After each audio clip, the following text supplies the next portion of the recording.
이것도 솔로몬의 잠언이요 유다 왕 히스기야의 신하들이 편집한 것이니라. 이를 숨기는 것은 하나님의 영화요 이를 살피는 것은 왕의 영화니라. 하늘의 높음과 땅의 깊음같이 왕의 마음은 헤아릴 수 없느니라. 은에서 찌꺼기를 제하라. 그리하면 장색에 쓸만한 그릇이 나올 것이요 왕 앞에서 악한 자를 제하라. 그리하면 그의 왕위가 의로 말미암아 견고히 서리라. 왕 앞에서 스스로 높은 채 하지 말며 대인들의 자리에 서지 말라. 이는 사람이 내게 이리로 올라오라고 말하는 것이 내 눈에 보이는 귀인 앞에서 저리로 내려가라고 말하는 것보다 나음이니라. 너는 서둘러 나가서 다투지 말라. 마침내 내가 이웃에게서 욕을 보게 될 때에 내가 어찌할 줄을 알지 못할까 두려우니라. 너는 이웃과 다투거든 변론만 하고 남의 은밀한 일은 누설하지 말라. 듣는 자가 너를 꾸짖을 터이요 또 내게 대한 악평이 내게서 떠나지 아니할까 두려우니라. 경우에 합당한 말은 아로새긴 은쟁반의 금사건이라. 슬기로운 자의 책망은 청종하는 귀의 금고리와 정금장식이니라. 충성된 사자는 그를 보낸 이에게 마치 추수하는 날의 얼음냉수 같아서 능히 그 주인의 마음을 시원하게 하느니라. 선물한다고 거짓 자랑하는 자는 비 없는 구름과 바람 같으니라. 오늘 이 잠언 25장에 시작되는 이 시편은 29장까지 계속되는데 이게 이제 바로 솔로몬의 잠언, 그리고 특별히 이 잠언들은 유다 왕 히스기야의 신하들이 수집을 해서 편집한 것이다 라고 말씀을 하죠. 그래서 이것을 이제 새로운 단락으로 시작하는 잠언으로 봅니다. 그래서 이거를 히스기야의 잠언이다 이렇게도 이야기를 하죠. 자, 이 잠언 가운데 특별히 이제 왕과 또 왕의 신하들에게 필요한 잠언들, 지혜의 말씀을 말합니다. 자, 오늘 말씀 2절에 보면 이를 숨기는 것은 하나님의 영화요 이를 살피는 것은 왕의 영안이라 그럽니다. 자, 이를 숨기는 것, 이게 바로 하나님의 영광을 나타내는 일이다 그러죠. 여러분, 하나님의 영광이 친히 나타나면 얼마나 좋겠습니까? 근데 하나님께서는 이를 숨기시는 하나님이다 이렇게 말씀합니다. 자, 이거를 이제 교리적으로 얘기하면 하나님의 섭리 가운데 협력하시는 사역을 가리킵니다. 자, 하나님께서는 이 세상을 만드시고 이 세상이 운행되도록 역사하시는데 항상 제2원인으로 역사하신다 이렇게 이야기를 하죠. 자, 제2원인이라는 건 뭐냐?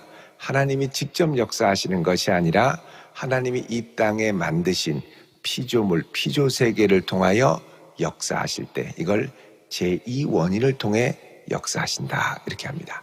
그러니까 하나님이 직접 나서서 역사하시는 것을 제1원인이, 하나님이 제1원인이 되셔서 역사하시는 것이고, 직접 나타나서 역사하실 때 우리는 이걸 뭐라 그러냐?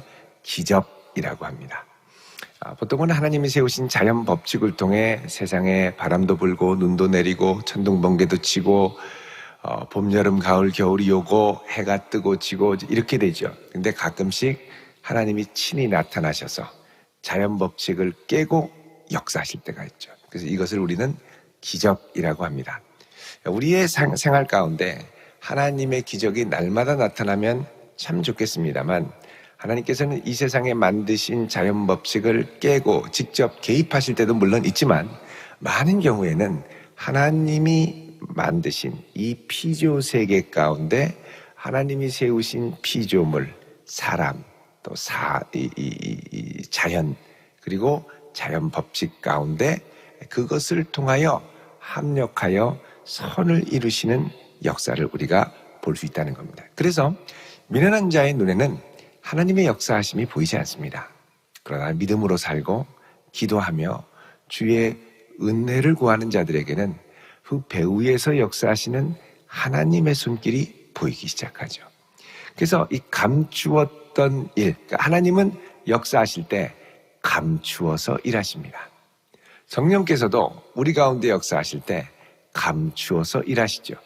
그러나 이 모든 것이 합력하여 하나님의 뜻을 이루어가는 쪽으로 역사하십니다. 그러니까 이제 이거 그냥 아이고 뭐 잘 됐네, 참 신기하게 됐네. 뭐 어떤 분은 운이 좋아요, 재수가 좋아요 이렇게 얘기를 하죠. 얼마 전에 또 어떤 장로님 한 분을 만났는데 이런저런 얘기를 하면서 목사님 제가 운이 참 좋습니다, 재수가 좋습니다, 이 말씀을 얼마나 하시는지 제가 듣고 좀 말씀을 해드리려다가 또 좀 조심스러워서 제가 있었습니다만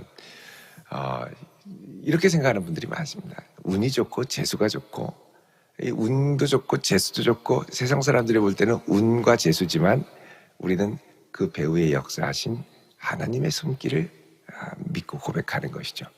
특별히 제비뽑기 같은 경우도 하나님이 역사하시는 손길로 성경에서 나타나죠.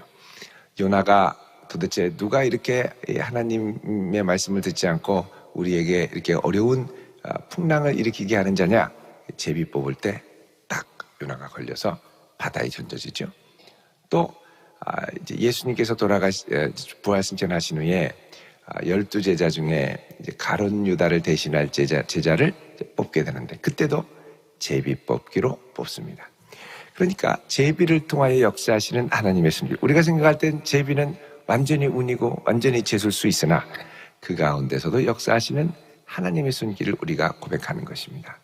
그래서 우리가 지혜가 있고 성령으로 충만할 때는 걸음걸음 인도하시는 하나님의 손길이 보이고 하나님의 능력이 보이고 하나님의 은혜임을 날마다 고백하지만 이게 은혜가 떨어지면 뭐 내 뜻대로 되는 것도 없고 왜 자꾸 가로막히고 정말 나는 해도 너무 안 된다 이러는 이 말들이 나올 수가 있습니다.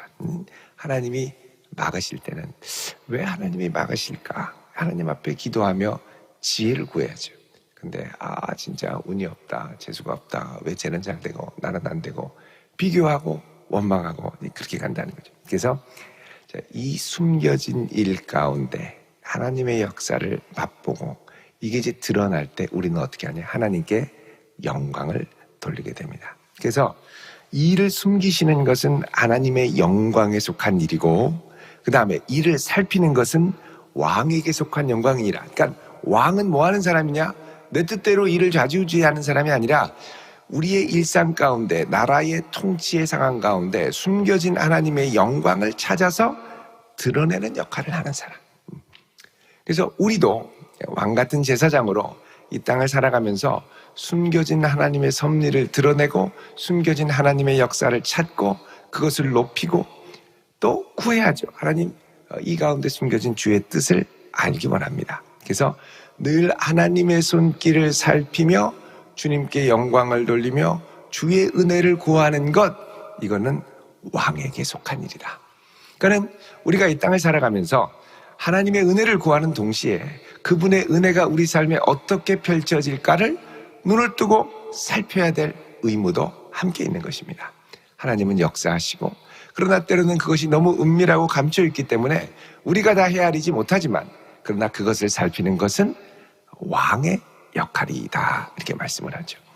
3절에 보면 하늘의 높음과 같이 땅의 깊음 같이 너무너무 깊고 하늘도 너무너무 높고 왕의 마음은 헤아릴 수 없느니라. 자, 이런 하나님의 손길을 찾아 살피는 왕의 마음은 그 도량이 넓어야 한다는 겁니다. 성도의 도량이 좀 넓어야죠. 결코 내가 눈에 보이는 것으로 판단할 게 아니고 또 마음에 들지 않는다고 막 원망할 게 아니라 이 가운데 숨겨진 하나님의 뜻이 있겠지. 조금 여유 있게 하나님 앞에 나와 기도하고 하나님의 뜻을 헤아리고 또 구하고 이럴 때 마음이 넓고 깊은 사람이 되어야 한다는 겁니다. 그래서 신하는 이런 왕의 마음을 사실 잘 헤아릴 수 있어야죠. 헤아릴 수 있어야죠. 자, 그 다음에는 이제 왕 앞에서 이제 일종의 이제 인사의 문제를 이제 다루고 있습니다. 4절에 보면 은에서 찌꺼기를 제하라. 그리하면 장색에 쓸만한 그릇이 나올 것이다. 그러죠. 자, 은에서 찌꺼기를 제하라. 자, 은에 찌꺼기가 있으면 제대로 쓸만한 그릇이 나오지 못하죠. 그래서 썩은 이제 잘못된 곰팡이 선 이런 찌꺼기들은 은으로 그릇을 쓰거나 만들려면 싹 제거해야 됩니다. 불순물로. 자, 마찬가지로 5절에 왕 앞에서 악한 자를 제하라. 그리하면 그의 왕위가 의로 말미암아 견고히 서리라. 자, 왕 앞에 간사하고 자기 유익을 꾀하는 신하가 있으면 그 신하를 그냥 두고 보지 말고 빨리 제거하라라고 말씀합니다. 그러니까 이제 상자에 썩은 사과가 있다, 썩은 귤이 있다. 그걸 그냥 두면 이 썩은 곰팡이가 자꾸 옆에 있는 과일에게 옮겨붙죠. 여러분, 사람의 관계도 그렇습니다. 내가 마음에 들지 않아서 예를 들면 이 공동체를 나오거나, 또 내가 기분이 좋지 않아서 내가 속한 직장에서 나오거나, 자, 이럴 때 그냥 조용히 나가면 좋은데 거기 있으면서 계속 투덜투덜 원망불평, 비난, 비판 막 하죠. 이 회사는 망한다, 이러다가 안 된다, 썩는다 막 이러고, 이 교회는 이게 문제다, 나와라. 여러분, 이 이단들이 잘하는 방식이 이런 방식이죠. 그래서 교회를 험담하고 하면서 자꾸 무너뜨리려고 갉아먹는. 제가 얼마 전에 한 아주 큰 대형 교회를 이제 목사님이 이제 상담을 요청해서 이야기를 하는데, 그 교회에 아주 이제 신실하게 보이던 분이 있는데, 그분이 가는 데마다 또 수덕수덕 하면 목사님에 대해서 원망불평이 막 쏟아진다. 남선교회도 들어가면 원망불평, 한 2달만 지나면 완전 원망불평. 뭐 선교회 또 들어가면 또 원망불평, 목장도 가면 거기만 원망불평. 이상하다는 거. 지금 이제 이단들이 이제 은밀하게 전도하는 게 어려워지니까 지금 이들이 할 수 있는 차선책으로 뭐라냐면, 이제 교회에 침투하는 일들이 다시 조금씩 벌어지고 있습니다. 그래서 거기 가서 불평해서 교회를 흔들고, 교회 갈 만한 데가 없다, 이 교회는 썩었다. 그럼 갈 만한 교회가 없으면 어떻게 합니까? 내 영혼을 누가 붙들어 주겠습니까? 야, 그러지 말고 진짜 정말 신실한 선교사님이 하시는 성경 공부 모임이 있는데, 거기서 우리가 예배를 드리자. 그리고 쫓아가면 거기가 이제 이단 단체의 모임이 되는 거죠. 그래서 이런 것들이 이제 조금씩 여기저기서 나타나는 조짐들이 좀 있습니다. 그래서 왕이 할 일은 뭐냐? 이렇게 자꾸 썩은 사과가 있으면 빨리 도려내라는 거죠. 도려내라. 그러면 그것으로 말미암아 5절에 그의 왕위가 의로 말미암아 견고히 서리라 합니다. 보통 영화에서, 특히 이제 액션 영화 같은 경우에 주인공이 나중에 된통 당하거나 부상을 입거나 막 총격을 받거나 뭐 때로는 죽기도 하죠. 으악 하고 죽는데, 누가 죽이냐면 제거해야 될 악인을 살려줬을 때 그 악인이 죽은 척하고 탁 있다가 주인공이 다른 사람을 구하고 막 일어날 때 싹 일어나서 뒤에서 인상 쓰고 칼 들든지 총 들든지 이러고서 이제 찔러 죽이고 쏴 죽이고 막 이렇게 되는 거죠. 이게 제대로 제거해야 되는데 퍽 하니까 쓰러졌다고 딱. 그래서 항상 확인 사살 필요하죠. 여러분, 이게 왕도 그렇습니다. 나라를 다스리거나 통치할 때 이 썩은 사과와 같은 신하들, 이걸 이제 빨리 정리하지 않으면 계속해서 조직 전체가 썩어가게 되죠. 절대 그렇게 하지 말라는 겁니다. 자, 그 다음에 이제 신하의 도리로서 6절에 왕 앞에서 스스로 높은 채 하지 말고 대인들의 자리에 서지 말아라. 그래서 신하는 항상 겸손하게, 왕 앞에 이게 다 제가 한 겁니다, 절대 그러지 말고 그냥 가만히 감추면 그런 줄 알지 모르지만 나중에는 이래저래 해서 다 드러나게 돼 있습니다. 그러니까 막 서둘러서 드러내려고 하지 말고 잘난 척 하지 말고 가만히 있다 보면 이제 알게 되죠. 내가 잘났다고서는 막 머리 디밀고 앞으로 가서 대인들의 자리에 서서 앉아가지고서는 제가 여기에 앉아야 될 사람입니다 이러고서는 앉았다가 7절에 보면 이는 사람이, 왕이죠. 왕이 너 이리로 올라와라 이렇게 하면 얼마나 좋겠습니까? 그런데 더 귀한 귀인이 오니까 야, 너 좀 여기 앉지 말고 저리로 좀 내려가라. 왕이 이런다는 거죠. 내가 앉아야 된다고 막 고개 들고 따가가지고 왕 앞에 딱 앉았더니 다른 나라에 또 왕이 또 방문했네요. 야, 너 여기 앉지 말고 저 좀 내려가라. 그렇게 해서 내려가라는 거예요. 그러니까 뭐 애써서 몸부림쳐서 앞까지 왔는데 그러면 반드시 내려갈 일이 나타난다는 겁니다. 그러니까 너 왕이 내려가라 라고 말하는 것보다 가만히 있다가 왕이 올라와라 하는 게 낫지 않겠느냐라는 거죠. 그래서 처음부터 왕 앞에 겸손하게 서 있어야 된다라는 겁니다. 8절에 너는 서둘러 나가서 다투지 말아라. 특히 이제 왕의 신하로 또 하나님의 대사로 중책을 맡은 왕 같은 제사장이 이웃들과 나가서 다툴 때, 여기 이제 다투지 말라 이렇게 돼 있죠. 다투지 말라. 이게 특별히 다투다라는 말이 리브라고 해서 법정적인 다툼을 말합니다. 그러면 이 법정 앞에서는 모든 걸 솔직하게 얘기해야 되기 때문에 또 내가 이기기 위해서 상대방의 치부를 다 객관적인 자료로 가져와서 드러내야 되기 때문에 이게 하다 보면 원치 않게 자기의 비밀들이 또 치부들이 다 술술술술 새어나간다는 겁니다. 그래서 너 절대 그렇게 하지 말아라 그러죠. 내가 이웃에게서 욕을 보게 될 때에 내가 어찌할 줄 알지 못할까 두려우니라. 왕의 고관으로 완전히 망신 다 당하는 거죠.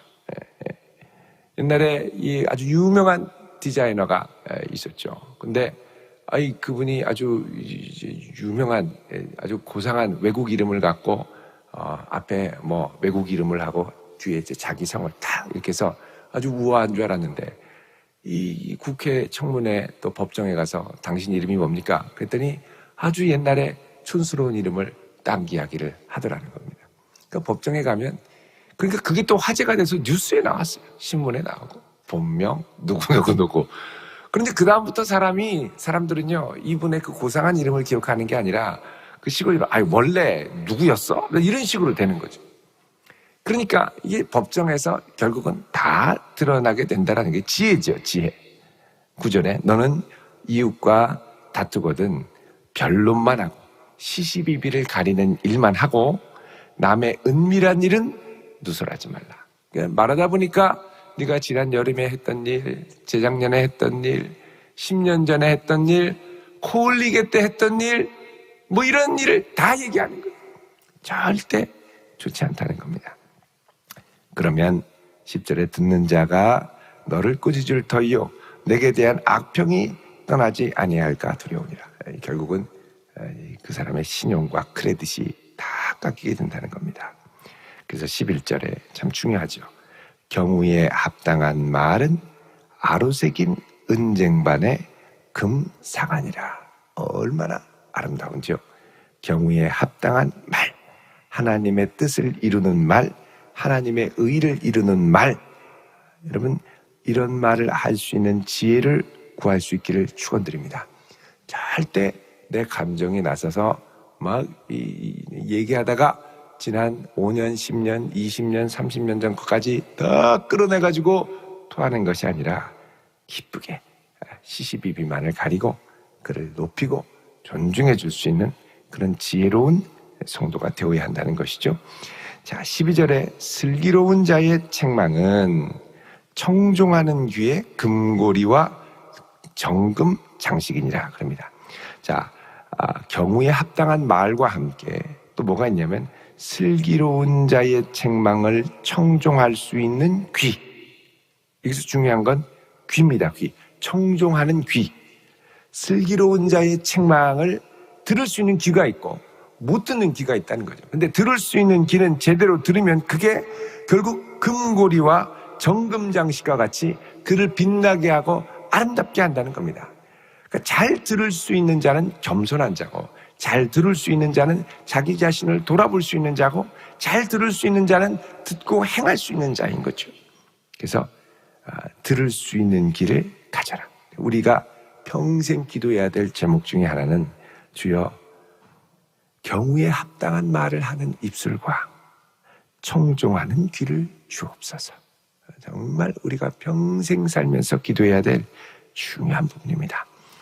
끝부분에 13절에 충성된 사자는 그를 보낸 이에게 마치 추수하는 날의 얼음 냉수와 같아서 능히 그 주인의 마음을 시원하게 하느니라. 자, 충성된 신하, 충성된 사자. 사자라는 건 뭡니까? 메신저죠. 메신저. 왕이 보낸 심부름꾼. 우리가 모두 왕의 일종의 사자입니다. 사자. 근데 충성되. 자, 충성되다라는 건 처음부터 끝까지 동일한, 쉽게 말하면 신실한 일꾼을 말합니다. faithful. 믿음직한, 충직한, 끝까지 변함없는, 여전히 동일한 그런 충성된 사자는 그를 보낸, 일을 맡긴 주인에게는 추수하는 날, 이스라엘의 추수는 덥지요.